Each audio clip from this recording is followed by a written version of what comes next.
Lalela-ke mfowethu, lalela-ke dadewethu.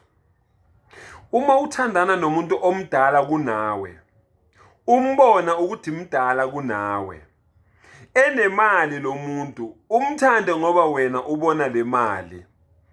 Akususe lo muntu akuthole ungelutho, akukhuphule lo muntu lona, akuthengele impahla, akusesikolweni, ufunde uqede ugogode, uthwale ilokuzana imiyezane, akuthengele imoto, akuthathe akufake ekhwapheni lakhe. Mawusumjikela lo muntu ngoba wena usuyasebenza, bithi umuntu wesilisa bithi umuntu wesimame, mawusumjikela lo muntu lo usubona wena bangcono ngani? Ngoba wena ukususela lapha enhlabathini wakuthola ungelutho.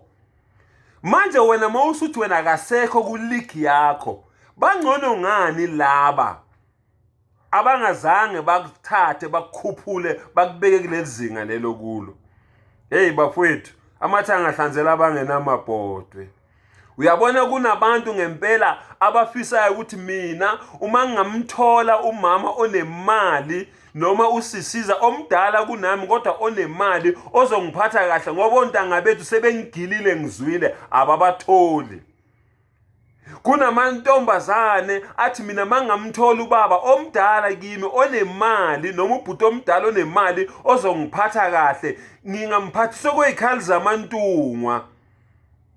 Kodwa inkinga akuhlangani, ababatholi, amathanga ahlanzela abanganamabhodwe. Labantu laba abangadinge isizo, labantu laba abangakwazi ukubonga, yibo abahlangana naleyo nhlobo leyo yabantu.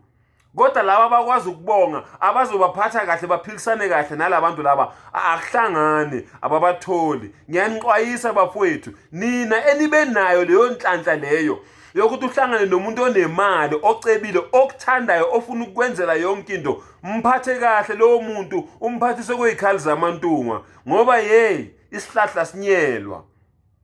Ngelinye ilanga uzobona wena engasekho kuligi yakho, akuyeke athi qhubeka hamba juba bayokucutha phambili. Uthi mawuthi uyafika la wena obona kuyiligi yakho khona, ukhumbule emuva, uthi mawuthi uyasibheka lesa sihlahla siyanuka. Ngiyanixwayisa bafowethu nodadewethu, nani bomama abadala nobaba abadala abathandana nezingane ezincane, uma ngabe uyithanda ngempela leyo ngane, ungayithandeli ukuyihlukumeza ngoba bazoqhamuka abangani bayo bayibonise ukuthi wena uyahlukumeza bese nawe ulahlekelwa ukukhona ngokungekho. Ngiyabonga, niphathe kahle.